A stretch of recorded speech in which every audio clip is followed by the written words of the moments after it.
Welcome dear rockets. आज हम देखने वाले हैं एक साउथ मूवी में से एक जिसका नाम है ब्लॉकबस्टर। मूवी की शुरुआत में हम कुछ नौजवान लड़के लड़कियों को साइकिल पर सवार होकर कहीं जाते हुए देखते हैं, जिनमें सबसे आगे साइकिल चला रहा होता है राजू और उसके पीछे बैठी है रश्मि। वह अभी राजू कौन है, रश्मि कौन है और उनके साथ साइकिल चला रही ये सब कौन है, ये हमें आगे पता चलेगा। Let's back to the story. अभी राजू और उसकी टोली कुछ दूरी पर साइकिल चलाकर चले ही जा रहे थे कि तभी एक कार राजू की साइकिल को टक्कर मार देती है और इस वजह से राजू और उसके पीछे बैठी रश्मि काफी बुरी तरीके से घायल हो जाते हैं। इसलिए फौरन उन्हें अस्पताल लेके जाते हैं और हम जगन्नाथपुरी नाम के एक मूवी प्रोड्यूसर को देखते हैं। जगन्नाथपुरी अपने घर पर है, तभी उसको एक फोन आता है और उन्हें इन सब बातों की खबर दी जाती है कि किस तरह से उनके डायरेक्शन टीम के लोगों ने राजू रश्मि को ठोक दिया है। इसलिए सामने से फोन पर बात करने वाला जगन्नाथपुरी से कहता है कि हो सकता है हमें वहां पर पैसों की जरूरत पड़े, इसलिए मैं अपना एक आदमी आपके पास भेज रहा हूं, आप उसके हाथों पैसे भेज दीजिए। अब कुछ ही देर बाद जगन्नाथपुरी के पास एक आदमी पैसे लेने के लिए आ जाता है और पैसे ले जाते वक्त वो आदमी जगन्नाथपुरी को बताता है कि सर, ये स्क्रिप्ट उस आदमी की है जिसका एक्सीडेंट हुआ है और अगर आप इसे एक बार पढ़ ले तो अच्छा होगा। इस बात से जगन्नाथपुरी काफी गुस्सा होता है और कहता है कि अब तू मुझे बताएगा कि मुझे क्या पढ़ना चाहिए और क्या नहीं। ये कहकर वो स्क्रिप्ट को फेंक देते हैं। तभी जगन्नाथपुरी को एक कॉल आता है जिस पर सामने से आदमी उन्हें कहता है कि सुना है तुम फिर से मूवी बना रहे हो, तुमने अब तक 15 फिल्में बनाई लेकिन इनमें से एक भी हिट नहीं गई और अब तुम फिर से अपने बेटे के लिए अपनी जायदाद बेचकर मूवी बनाने के बारे में सोच रहे हो। क्या इतना सब कुछ होने के बावजूद भी तुम्हारी मूवी बनाने की ख्वाहिश खत्म नहीं हो रही है? और ये कहकर सामने वाला आदमी फोन काट देता है। अब जगन्नाथपुरी अकेले में सोच रहा होता है कि आखिर मैंने फिल्में बनाई क्यों, मुझे समझ में नहीं आ रहा है। क्या मुझे काफी फेमस हीरो की डेट मिल गई इसलिए मैंने मूवी बनाई, या फिर अच्छे डायरेक्टर के साथ काम करने की वजह से मूवी बनाई? लेकिन इतना सब होने के बावजूद भी मेरी मूवी हिट क्यों नहीं हो रही है? हाँ, अब समझ में आ रहा है कि आज तक मैंने जो भी फिल्में बनाई कभी उनके स्क्रिप्ट पर ध्यान दिया ही नहीं, यहाँ तक कि कभी मैंने इस फिल्म को बनाने के पहले स्क्रिप्ट को पढ़ा भी नहीं। इसलिए अब पूजा होने के बाद जगन्नाथपुरी राजू की उस स्क्रिप्ट को पढ़ने लगता है जिसमें सबसे शुरुआत में राजू ने खुद की एक तस्वीर लगाई होती है और कहा होता है कि जगन्नाथपुरी सर, मेरा नाम राजू है, मैंने एक असली कहानी लिखी है। आप भले इस कहानी के हीरो के किरदार में किसी को भी ले लें, लेकिन मैं चाहता हूँ कि जब भी आप इस मूवी को बनाएं आपके जहन में मेरी ही तस्वीर हो, क्योंकि ये कोई काल्पनिक कहानी नहीं है, ये कहानी मेरी खुद की कहानी है जिसे मैंने पिछले 10 सालों से लिखा है। और यहाँ से कहानी शिफ्ट होती है राजू पर। दरअसल राजू ने 18 साल की उम्र में जगन्नाथपुरी की एक मूवी देखी थी, तब से वो जगन्नाथपुरी का फैन हो गया था। इसलिए वो तय कर लेता है कि आने वाले 10 सालों में वो अपनी जिंदगी में जो कुछ भी करेगा, जो कुछ भी होगा, उसको एक कहानी के तौर पर लिखेगा और जगन्नाथपुरी को देगा और फिर उन्हें उस पर मूवी बनाने के लिए कहेगा। अब हमें पता चलता है कि राजू को मूवी के प्रति ये पागलपन विरासत में मिला है। दरअसल राजू के पिता शिवा जो मछली पकड़ने का काम करते हैं, वो भी मूवी के लिए बहुत पागल हैं। इसलिए जब भी वक्त मिलता है तो वो राजू को अपने साथ मूवी दिखाने के लिए लेके जाते हैं। और अभी एक दिन राजू अपने पिता शिवा से कहता है कि पापा, मुझे भी एक मूवी बनानी है, मैं भी मूवी बनाना चाहता हूँ। ये सुनकर शिवा भी बहुत खुश होता है क्योंकि कहीं ना कहीं शिवा भी चाहता है कि उसका बेटा और उससे कुछ हट कर करे। राजू की एक बहन भी है जो उससे कुछ ही साल छोटी है और उसका नाम श्रुति है। अब राजू मूवी लिखने के लिए तैयार तो हो जाता है, लेकिन वो सोचता है कि मेरी जिंदगी में कुछ बेहतर तो है नहीं, मैं लिखूं क्या? इसलिए वो तय करता है कि वो अपनी जिंदगी में कुछ ऐसे किस्से तैयार करेगा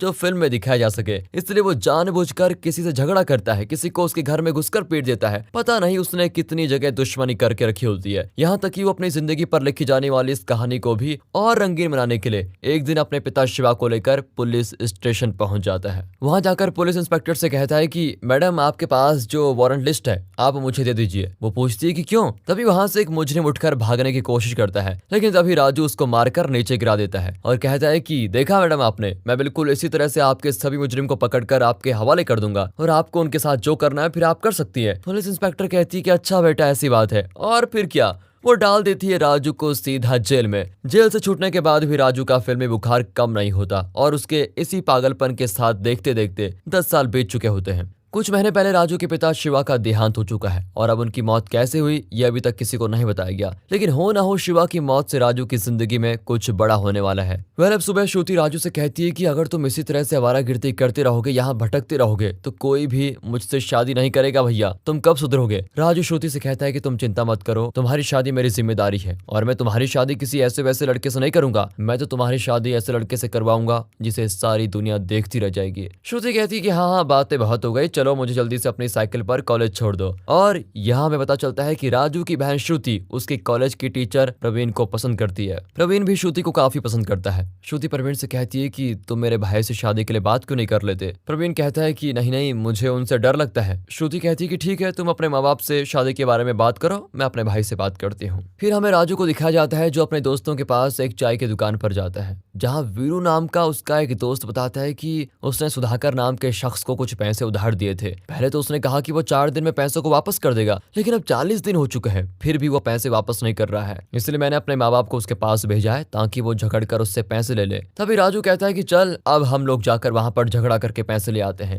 दरअसल राजू ऐसा इसलिए कर रहा है ताकि उसे अपनी मूवी की कहानी के लिए कुछ इंटरेस्टिंग चीजें मिल पाए, और वो पहुंच जाता है सीधे उस आदमी के घर पर जिससे उन्हें पैसे लेने हैं। अब सुधाकर नाम का ये आदमी डोसे का बहुत ही शौकीन है और वो सब कुछ छोड़ सकता है, लेकिन डोसा खाना कभी नहीं छोड़ सकता। इसलिए जब वीरू के माता पिता उससे पैसे मांग रहे होते हैं तभी वो डोसा ही खा रहा होता है। राजू वहां पर पहुंचने के बाद सुधाकर से पहले तो प्यार से पैसे मांगता है, लेकिन जब वो पैसे देने से मना करता है तो खुद पर पेट्रोल डाल देता है और उससे कहता है कि अगर तुमने पैसे नहीं दिए तो मैं अपने आप को जला दूंगा। ये देखकर तो सुधाकर की मानो हालत ही खराब हो गई हो, इसलिए वो तुरंत ही पैसे वापस कर देता है। अब एक दिन राजू को उसकी बहन श्रुति और टीचर प्रवीण के बारे में पता चलता है और वो सीधा प्रवीण से बात करने के लिए चला जाता है। दरअसल राजू को श्रुति और प्रवीण के इस रिश्ते से कोई तकलीफ नहीं है, क्योंकि वो खुद जानता है कि ढूंढने के बावजूद भी श्रुति के लिए उसे प्रवीण जैसा लड़का नहीं मिलेगा। इसलिए वो प्रवीण से कहता है कि तुम्हारी शादी के लिए मेरी तो हाँ है, जिससे श्रुति और प्रवीण दोनों ही काफी खुश होते हैं। अब श्रुति और प्रवीण की शादी इतनी आसानी से हो जाएगी तो राजू को अपनी मूवी की स्क्रिप्टिंग के लिए कुछ कंटेंट अच्छा नहीं मिलेगा, इसलिए वो सीधा प्रवीण के घर जाता है और वहां जाकर हमें पता चलता है कि प्रवीण के पिता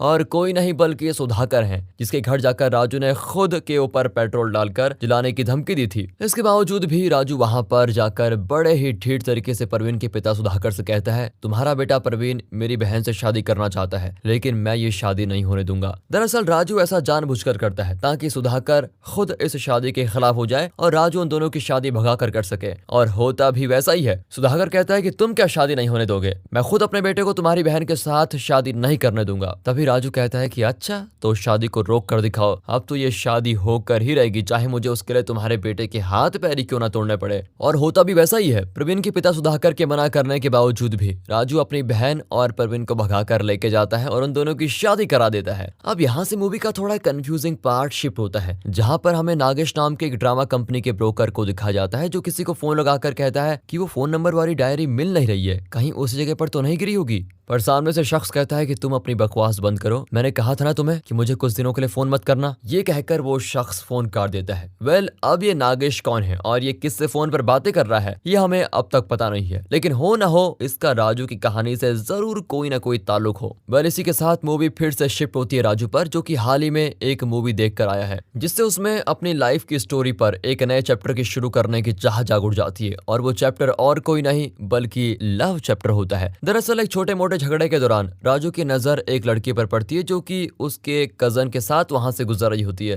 लेकिन राजू को झगड़ता देखकर वो वहीं रुक जाती है। ये लड़की और कोई नहीं बल्कि मूवी की शुरुआत में दिखाए गए सीन में राजू की साइकिल के पीछे बैठी हुई लड़की रश्मि है। राजू रश्मि को देखते ही उसके प्यार में पड़ जाता है, इसलिए वो झगड़े से थोड़ा साइड में हटकर सीधा उसे प्रपोज कर देता है। लेकिन रश्मि कहती है कि मुझे झगड़ा देखना बहुत अच्छा लगता है, इसलिए मैं झगड़ा देख रही थी। तो राजू भी कह देता है कि ठीक है, मैं तुम्हें हर रोज झगड़े दिखाऊंगा, वो भी एक नहीं बहुत सारे। अब रश्मि उससे और भी ज्यादा इंप्रेस हो जाती है। फिर वो दोनों एक दूसरे के साथ रिलेशनशिप में आ जाते हैं और अब राजू की लाइफ का लव चैप्टर हो गया है शुरू। अगले दिन हमें पता चलता है कि नागेश जिस डायरी के बारे में बात कर रहा था वो डायरी राजू के पास है, इसलिए राजू उस डायरी में जिसका भी नंबर है उसे मारकर उससे किसी के बारे में पूछताछ कर रहा है। अब इसी तरह उसे गौतम नाम के आदमी के बारे में पता चलता है तो उससे भी मारकर उससे पूछताछ करता है। वो बताता है कि तुम जिसे ढूंढ रहे हो उसका नाम नागेश है और मैं उसके साथ ड्रामा ब्रोकर का काम करता हूँ। कोई लड़की का मामला था इसलिए मैंने उसकी मदद की थी बस, और वैसे भी ये उड़ीसा में रहता है और अगर तुम्हें उससे मिलना है तो तुम्हें आने वाले मेले तक रुकना होगा। अब यहाँ से सीन शिफ्ट होता है रश्मि के कॉलेज में, जहाँ पर कुछ ड्रामा आर्टिस्ट रिहर्सल के नाम पर एक गूंगी लड़की के साथ जबरदस्ती करने की कोशिश करते हैं, लेकिन वो गूंगी लड़की वहां से भागकर रश्मि के पीछे आ जाती है और उसे इशारों में वो सब कुछ बता देती है। फिर रश्मि जाकर उस ड्रामा आर्टिस्ट से कहती है कि आपने अभी जो किरदार किया था वो बहुत ही सुपर था, लेकिन अगर आप महाभारत के ब्रह्मलाला का किरदार करेंगे तो उसमें और भी ज्यादा सुपर लगेंगे। उस उस ड्रामा आर्टिस्ट को लगता है कि ये मेरी तारीफ कर रही है, इसलिए वो सच में ब्रेंडाला का किरदार करने लगता है। दूसरी ओर रश्मि पूरे कॉलेज में ये बात फैला देती है कि जो ब्रेंडाला का किरदार कर रहा है वो छक्का है। जब ये बात उस ड्रामा आर्टिस्ट को पता चलती है तो वो जाकर रश्मि को पकड़ लेता है और उसका गला दबाकर उससे कहता है कि जब तक हम यहाँ पर हैं तो इस कॉलेज में दिखाई नहीं देनी चाहिए। फिर उसको वार्निंग देकर वो छोड़ देते हैं। अब हमारी रश्मि भी कहाँ कम थी, वो जाकर ये बात राजू को बता देती है। राजू अपने दोस्तों के साथ जाकर उस ड्रामा आर्टिस्ट को बहुत मारता है। मार खाए वो ड्रामा आर्टिस्ट जब अपने घर आता है तो उसका भाई पूछता है क्या हुआ, तुम्हें किसने मारा। वो बताता है कि कैंपस में एक लड़की पर हाथ डालने की वजह से उसने मुझे दौड़ा दौड़ा कर मारा। अब उसका भाई कहता है कि तेरी पिछली इसी गलती की वजह से भैया तुझसे अब तक नाराज हैं। तभी उसका दूसरा भाई आकर कहता है कि आइंदा तूने ऐसी कोई हरकत की तो किसी और के मारने से पहले मैं तुझे मार दूंगा। इससे हमें पता चलता है कि ड्रामा आर्टिस्ट कोई अच्छा इंसान नहीं है और इसने पहले भी इसी तरह का कोई घिनौना काम जरूर किया है। राजू की लाइफ में रश्मि के साथ उसका लव चैप्टर आगे बढ़ रहा होता है। तभी उसे उसकी जिंदगी की सबसे बड़ी खुशखबरी मिलती है। एक दिन रश्मि राजू को बताती है कि गाँव के मेले के बाद जगन्नाथपुरी सर गाँव में आने वाले हैं। इस बात से तो मानो राजू की खुशी का ठिकाना नहीं होता। गाँव का मेला पास आ रहा होता है, इसलिए राजू अपनी मूवी को जल्द से जल्द लेकर खत्म करना चाहता है। लेकिन उसे अपनी मूवी को खत्म करने के लिए चाहिए एक बढ़िया सा क्लाइमेक्स। और यहाँ से मूवी शिफ्ट होती है 12 महीने पहले, जहाँ समुद्र में मछली पकड़ने के बाद शिवा घर आ रहा होता है। दूसरी ओर राजू अपने दोस्तों के साथ खेल रहा होता है। तभी राजू का एक दोस्त भागते हुए राजू के पास आकर कहता है खेतों की तरफ तुम्हारे पापा को कोई मार रहा है। ये शब्द सुनकर ही राजू और उसके दोस्त खेतों की तरफ दौड़ पड़ते हैं। लेकिन अफसोस तब तक वो लोग वहां से जा चुके होते हैं। राजू अपने पिता को किसने मारा ये बार बार पूछता रहा, लेकिन राजू के पिता शिवा इस हालत में नहीं थे कि वो कुछ बता पाए और देखते देखते शिवा अपना दम तोड़ देता है। इस बात से मानो राजू और उसके फैमिली पर पहाड़ ही टूट गया था। उसे हर वक्त अपने पिता की याद आती रहती है। उसका इस दुनिया में सिर्फ एक ही सहारा था और वो भी अब छिन गया। इसलिए अब राजू ने ठान लिया होता है कि वो अपने पिता के कातिलों को छोड़ेगा नहीं। यानी कि अब उसके पास अपनी कहानी के लिए क्लाइमेक्स भी है जो अपने पिता के कातिलों का खात्मा करेगा। देखते देखते गाँव में मेला शुरू हो चुका है, जिस वजह से नागेश भी अब गाँव में आ चुका है। जैसे ये खबर राजू और उसके दोस्तों को पता चलती है, वो प्लान बनाकर नागेश को पकड़ लेते हैं और उसे कुत्ते की तरह पीट कर सच उगलवाने के लिए मजबूर कर देते हैं। तब कहीं जाकर नागेश बताता है कि उस दिन ड्रामा खत्म होने के बाद जब मैं अपने गांव वापस जा रहा था तो हमने थोड़ा शराब पी ली थी और गांव के पास आते ही हमारी गाड़ी का टायर पंचर हो गया। इस वजह से हमें गाड़ी रोकनी पड़ी। तभी हम में से एक ड्रामा आर्टिस्ट की नजर हमारे साथ काम करने वाली एक एक्टर पर पड़ी जो कि वहां खेतों में ही टहलने के लिए गई थी और उसके पीछे पीछे वो आर्टिस्ट चला गया और उसे अकेला पाकर उसका बलात्कार किया। तभी हमारे ड्रामा कंपनी के बाकी लोग भी वहां पर पहुंच गए। हमने उस आर्टिस्ट को बहुत बुरा भला कहा, साथ ही लड़की को कहा कि अब तुम तमाशा मत बनाओ, जल्दी से यहाँ से निकलो। और उसी समय राजू के पिता शिवा आ गए। तभी उस लड़की ने राजू के पिता शिवा को सारी हकीकत बता दी। शिवा गांव के लोगों को बुलाकर लाने वाला था और तभी वो ड्रामा आर्टिस्ट राजू के पिता को मारकर घायल कर देता है और उसे बार बार मारकर अनकॉन्शियस कर देता है। तभी राजू के दोस्त ने ये सब कुछ देख लिया था और उसी ने जाकर राजू को ये सब कुछ बताया था। अब राजू को उसके पिता के असली कातिलों को पता चल चुका है, इसलिए वो उस ड्रामा कंपनी के लोगों को राजू के गाँव के मेले में ड्रामा करने के लिए हायर करते हैं। लेकिन इससे पहले राजू अपने दोस्तों के साथ प्लान बना चुका था कि कैसे वो अपने पिता के कातिलों को उसी जगह पर मारेगा जहां पर उसके पिता को उन्होंने मारा। और अब आखिरकार वो दिन आ ही जाता है जब वो सब मिलकर रिहर्सल करने वाले होते हैं। रिहर्सल के दौरान ड्रामा आर्टिस्ट का पैर राजू के पैर पर पड़ जाता है, जिस वजह से राजू उन्हें मारने लगता है और देखते देखते राजू और उस ड्रामा आर्टिस्ट की लड़ाई अब उनके दोस्तों में भी शुरू हो जाती है। राजू और उसके दोस्त उस ड्रामा आर्टिस्ट को मारते हुए उसी जगह पर लेके जाते हैं जहां पर उन्होंने राजू के पिता को मारा था और वहां उसका पैर एक रस्सी में फंसाकर एक गड्ढे में गिरा देते हैं और गड्ढे में गिराकर उसे मौत की नींद सुला देते हैं। इसी के साथ उसने अपनी मूवी का क्लाइमेक्स भी ऐड कर लिया है। अब वो दिन भी आ जाता है जिस दिन जगन्नाथपुरी राजू के पास के ही गाँव में आने वाले होते हैं। इसलिए राजू, रश्मि, राजू की बहन श्रुति, उसका पति प्रवीण और राजू के बाकी सभी दोस्त मिलकर साइकिल पर जगन्नाथपुरी से मिलने जा रहे होते हैं। लेकिन तभी राजू और रश्मि का एक्सीडेंट हो जाता है। दरअसल ये वही सीन है जो मूवी की शुरुआत में दिखाया गया था और यहाँ से सीन प्रेजेंट में शिफ्ट होता है जहाँ जगन्नाथपुरी को एक कहानी बहुत ही पसंद आती है, जिस वजह से वो इस पर मूवी बनाना चाहते हैं। और दूसरी ओर अस्पताल में राजू को यह खबर दी जाती है कि तुम्हारी स्क्रिप्ट जगन्नाथपुरी तक पहुंच गई है। ये खबर सुनकर तो राजू को मानो खुशी की नींद आ जाती है और वो अपने सारे दुख दर्द भूल जाता है, क्योंकि उसने 10 सालों से जिस सपने को अपने अंदर पाल के रखा हुआ था आखिरकार आज वो पूरा हो चुका है। और इसी जबरदस्त एंडिंग के साथ ये मूवी होती है खत्म। बाकी दोस्तों, स्टोरी अच्छी लगी हो, मूवी अच्छी लगी हो, एक्सप्लेनेशन अच्छा लगा हो, वीडियो को लाइक कीजिए और चैनल को सब्सक्राइब। मिलते हैं अगली वीडियो में, तब तक के लिए गुड बाय, अपना ख्याल रखें and finally thanks for watching.